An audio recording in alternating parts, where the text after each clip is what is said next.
which K-pop idol was the best dressed during New York Fashion Week? Was it your alt?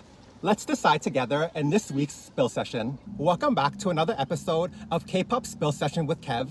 This is a weekly podcast series where I talk about all the things happening in the worlds of K-pop and fashion, totally unfiltered, totally honest, all in one take. Today, I'm going to show you all the different K-pop idols that attended New York Fashion Week and break down each of their outfits. At the end, I'll rank each of their outfits and then you're going to do the same in the comments. Okay, I have my coffee, so let's just get into it before my coffee melts. Starting with Felix and Lino from Stray Kids, they both attended the Tommy Hilfiger show. Tommy Hilfiger is a brand that I think of when I think of American fashion. It has this kind of very collegiate vibe to it, like preppy, college, collegiate.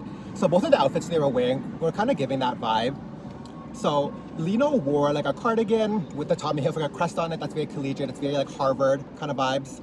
And then he wore like a button-up shirt and then the tie with a pair of sneakers.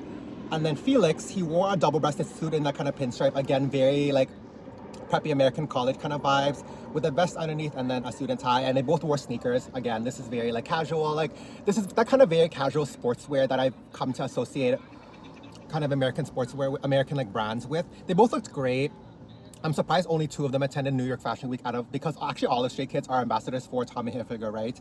And the thing with me is that I think their outfits were cute for what they wore. I think they're exactly the Tommy Hilfiger vibe I would have imagined they were going to be dressed in. But honestly, I would have liked to see, instead of Felix, the thing with Felix is that I feel like Felix has a very like high fashion type of look. He suits the kind of more conceptual, directional type of brands, I would say. So I would have liked to see another member of Stray Kids there. I think that I would have liked to see Sungmin. I think Sungmin has that kind of like preppy, boyish, like kind of vibe that would actually suit well with Tommy Hilfiger. So overall, I think the outfits were cute. They're very Tommy Hilfiger, nothing spectacular, but nothing terrible either. Jisoo of Blackpink also attended the same Tommy Hilfiger show. The show happened on like a ferry or something, by the way, which was cool. But has anyone been feeling like Jisoo is kind of like everywhere lately in fashion? Like she's at like, almost like every brand, it feels like. Like today she was at Tommy Hilfiger, tomorrow she'll be at a different brand in another country. Like what a queen. But her look was very, again, like it was very kind of like that kind of American college preppy. She wore like a varsity jacket, which again, very, very collegiate, very Tommy Hilfiger. The jacket was fine. I don't think it was amazing, spectacular, really stand out. I think the overall color palette, that kind of navy, burgundy, white, it's very Tommy Hilfiger. I don't like that she wore the beanie. The beanie made it almost too casual, I think. Like I feel like if she did it without the beanie, she did her hair a little bit. It could have been cute actually. It could have been like a glam, collegiate, like college girlfriend kind of vibe, you know? Like that would have been a cute look. She wore a mini skirt and black boots, nothing incredible, like spectacular, not her best ever outfit, but again, like it was cute for what it was. I think it was fine. I think the beanie kind of derailed the entire thing. What do you guys think? Like, was the beanie a no or a go? Like, let me know. Yuqi from GIDLE slipped into New York Fashion Week at the last minute attending the Tory Burch show. I think the Tory Burch show happened maybe on the last day of New York Fashion Week or maybe the second last day, but it was definitely towards the end. I didn't even get to include on my last video where I talked about New York Fashion Week. But yeah, Yuqi attended the Tory Burch show. She wore this kind of alligator effect top and bottom set, like a top and then matching skirt and then some kind of like tote bag. I think the look was also like very Tory Burch. When I think of Tory Burch is this kind of like chic but also sporty kind of woman, if that makes sense. Like she's an office worker but she has to go to Pilates like during her lunch, you know what I mean? Like that kind of chic and sporty vibe. I think this alligator kind of effect top goes with that kind of more office, serious office kind of vibe, which is fun. But overall, I think her look, it was fine. I think I would have liked to see the top and bottom in a different color. I think black, we kind of lose the effect of the black in the photos. It doesn't really seem very dimensional because it's like seems flat, right? Even though it's like a glossy effect top and bottom. I don't know. I feel like if it was in kind of like maybe a glossy, shiny burgundy or like an emerald green, like that could have been really good and also still would have suited the theme of Tory Burch. But yeah, overall her outfit, it was fine. I actually like Tory Burch a lot. I think its aesthetic is very unique, especially compared to other American brands at the moment. Dahyun from Twice popped up on the runway as a model at the Michael Kors show, which is it was kind of major, I'm not gonna lie. It was very random. I don't think it got a lot of attention. I don't think it got as much attention as it deserved. I still love to see K-pop idols on the runway. It's still a moment for me. But yeah, so she wore this kind of brown getup. I'm not sure if it's a top and bottom or if it's like a dress set, but overall it was like a monotone type of look. It was kind of like a peplum skirt and then this kind of bondage or kind of like ribbed tight-fitting top, like off the shoulder top, and then the matching tonal belt. I think the look was, in my opinion, it was a little bit boring. It didn't really stand out. I think when it comes to K-pop idols, it's easier for these brands to dress them in kind of more eccentric, loud outfits because we're accustomed to seeing them in that kind of way, right? Like, yes, like it's fun when they're wearing like these chic, simple outfits, but I feel like when you have the opportunity to dress a K-pop idol and this kind of more opulent kind of looks, you should definitely utilize it, because it's not all the time where you have models that kind of suit that. I think when it comes to K-pop idols, when you see something like that, it's a little bit more convincing. I think they could have done more to really be like stunning, but this is very in line with Michael Kors. Like all the brands I've talked about so far and all the idols, like it's very in line with what the brand ethos and aesthetic is, but I do wish that it was a little bit more eccentric. Even the bag that she was carrying, like it was the same kind of color palette. I think that it could have been more of an impact. I don't know how they could have done it, but even the hair makeup, very simple, very demure, I want to say. But yeah, what do you guys think of the outfit? What do you guys think of the walk, actually? It was a fun walk. I think it was fun to see her. It's always fun to see K-pop idols on the stage in a different way. Winter from aespa, she was just looking like a total glam princess at the Ralph Lauren show in the Hamptons. So she was actually she's the only one actually that wore kind of more like a gown, which is pretty. So Ralph Lauren, like I said, they had their show in the Hamptons. It was very like old generational wealth kind of vibes. They almost seemed like a gala, which was interesting. So they had Winter. I feel like that was a kind of a surprise for me, that to see her in the Hamptons. I think, yes, like Winter has worked with Ralph Lauren in the past, and a lot of other idols have worked with Ralph Lauren in Korea. But I think to have an idol fly all the way to New York, and not only fly to New York, but now have to go to the Hamptons, like it's like a 2-hour like thing away. Like it's asking for a lot, and it's like that's doing a lot, but I'm glad to see Winter was there. I'm glad to see that not only does Ralph Lauren care about advertising in Korea, like they want to show K-pop idols on the world stage at their show in New York. I think Ralph Lauren's kind of having this moment in fashion where they're getting a lot more attraction, they're getting a lot more attention in the fashion world. So I'm glad to see they're sharing that attention with Winter. Winter looks great in the outfit. She has like an updo, which I really like. I think the reoccurring theme of all of New York Fashion Week was it was very like casual, it was very whatever, whereas Ralph Lauren, like, she was done up, you know what I mean? Which I love to see. She had her hair in an updo. I love the blonde on her, like the kind of like wavy, like front face framing pieces. And then her gown was so beautiful. It was this kind of pleated gown and these kind of more earthy army colors. It almost seemed like camouflage to me, but it had the front pleated and it was a halter top.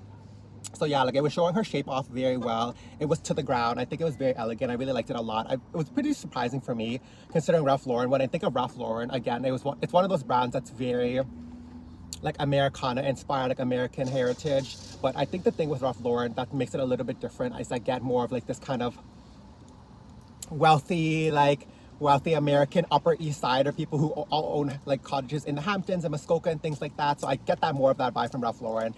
And I think this look on Winter really showed that look off very well, like that kind of aesthetic, like this kind of generational wealth aspect of it. I hate to say that word, generational wealth, but that's the vibe I was getting from it, honestly.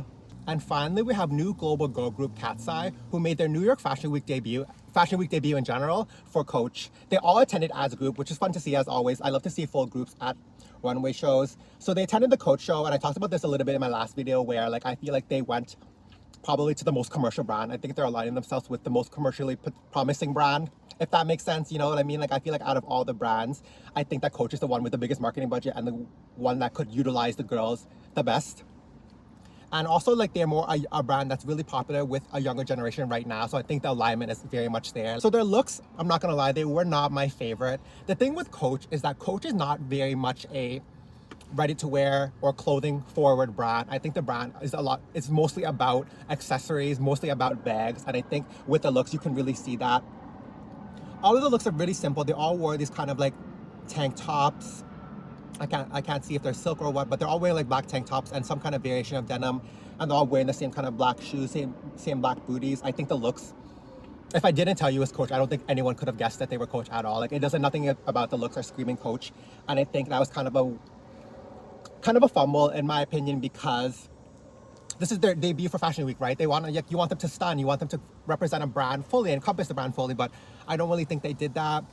Maybe in terms of the accessories are all wearing Coach. They were all wearing the Coach tabby bag. And then, which is kind of a fun moment to have them all wear the same bag. I think this takes it back to like very old school K-pop where the idols would be wearing the same thing on stage. Not to say that they're K-pop, but you know, you guys know what I mean. So they're all wearing the tabby bag, and each of them have different variations of the charms on the tabby bag. It's very Coach, actually. Coach right now, I feel like they're known for these kind of like over the top, like jumbo accessories. Like you have this huge apple. One of them has on the thing like the big apple. And then you have like the New York taxis as bag charms on other girls. And then you have some like jumbo dice some of the girls have on their bag. Just basically the tabby bag with a bunch of charms.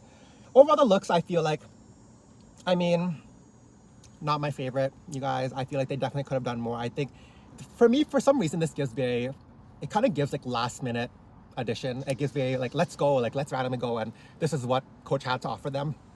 But yeah, like it was fun to see them. I think they're definitely gonna step it up, or I feel like they have definitely have the opportunity to step it up, maybe next season or maybe for future fashion week. But yeah, come on, coach. Like you guys have the budget. Let's see some effort put into this. Okay, let's get into the kind of the messy part of this video, you guys. Let's get to the ranking. This is my totally honest thoughts about the ranking. I'm gonna be totally honest, you guys. Like this is, I'm not adjusting in any way. Blah blah blah. This is my honest ranking of how I feel. Who was the best dressed from worst to best. Not that anyone was like very terribly dressed. It wasn't giving that at all, but some were definitely better than others. Starting with number 6, I'm gonna have to give it to Katseye, unfortunately. Like number 6, I feel like their outfits. I feel like the thing with this New York Fashion Week debut or Fashion Week debut, it felt a little bit underwhelming, if I'm being honest with you guys. This kind of parallels their actual musical debut. When I feel like their first song came out called Debut, I was kind of underwhelmed. And I'm getting the same feeling from this New York Fashion Week moment with them. I get it, I'm being a little bit hard on them, but I am looking forward to them. I am anticipating, I am giving a lot of attention to them. So yeah, Katseye's number 6. Number 5, I'm gonna have to give it to Jisoo, you guys. Jisoo, like usually she slays, but this time I feel like this was just like a one and done type situation for her. Like she was like, oh, they invited her to the show. She's like, sure. Hopped off the plane and went to the show, and right after the show she left and went back to Korea. You know, like that's the vibe I was kind of getting from it. I feel like she definitely could have done a little bit more, but you know, I still love my Suya. Okay, moving on to number 4. I think I'm gonna give it to Dahyun from Twice. Even though I feel like the moment itself was cool to see more K-pop artists on the runway, I think that they definitely could have been doing more. Like I said, I feel like that was, like if you're gonna put her on the runway, do something that's really gonna wow us. You know what I mean? Like really, really wow us. I feel like if you want the attention that K-pop fans are gonna give you, or if you want that kind of engagement, you have to do something to earn it. Does that make sense, you guys? Like, not to say it was Dahyun's fault, not to say this and that, but I feel like Michael Kors definitely could have stepped up the game, you know? Like, let's step it up, you guys. If you guys want a moment, do the things that warrant a moment.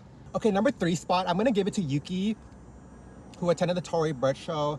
I think the look, it was there actually. Like, I think I appreciate the look for what it is and what it represented about the brand, but I don't know, like, I feel like it could have had some small tweaks been made. I think it could have been really at the top of the list. The potential was definitely there. It was fun to see her represent Tory Burch, a brand that I actually do really like.